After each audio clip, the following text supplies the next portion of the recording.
அன்பான பெற்றோர்களே, என் இனிய நண்பர்களே, எல்லோருக்கும் என் பணிவான வணக்கம் மற்றும் இனிய குடியரசு தின வாழ்த்துக்கள்.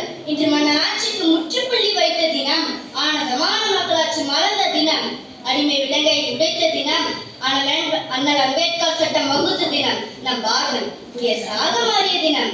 நாம் 1950ஆம் ஆண்டு ஜனவரி 26ஆம் தேதி பெற்ற நமது இந்திய குடியரசு தினத்தை மிகுந்த பெருமையுடன் கொண்டாடுகிறோம். இந்த நாளில் தான் இந்திய அரசியலமைப்பு அமலுக்கு வந்தது. அதனால் இந்தியா ஒரு முழுமையான குடியரசு நாடாக அறிவிக்கப்பட்டது.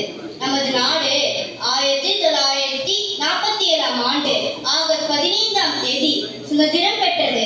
ஆனால் அதற்கு பிறகு நமது நாட்டை எவ்வாறு ஆள வேண்டும், மக்கள் உரிமைகள் என்ன, கடமைகள் என்ன என்பதை விளக்கும் ஒரு சட்டம் தேவைப்பட்டது.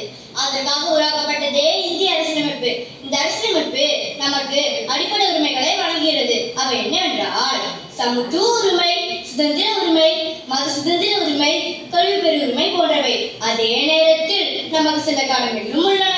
நாடு மற்றும் தேசிய கொடியை மதிப்பது, சுற்றுச்சூழலை பாதுகாப்பது, ஒற்றுமையுடன் வாழ்வது, சட்டத்தை கடைபிடிப்பது ஆகியவை நமது கடமைகளாகும்.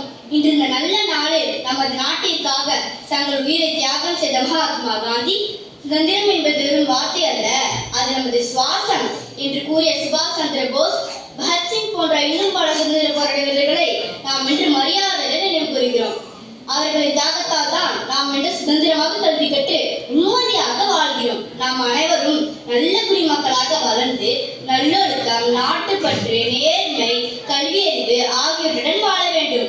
அதுவே சுதந்திர போராட்ட வீரர்களுக்கு நாம் அளிக்கும் சிறந்த மரியாதையாகும். எம் பாரதம் குடியரசாக மாறிய ஒரு நாளில் என் தாய்மண்ணே உனக்கு வீர வணக்கம், என் தாய்மண்ணே உனக்கு வீர வணக்கம். எண்ணங்களில் சுதந்திரமும் நினைவுகளில் வரலாறும் இணைந்திருக்கும் உணர்ச்சி பொங்கும் நாள். இன்று இந்த நாளில் அனைவரும் ஒன்றாய் கை கோர்த்து நம் நாட்டை வல்லரசாக்கும் என உறுதியேற்போம் என்று கூறி பேச வாய்ப்பளித்த அனைவருக்கும்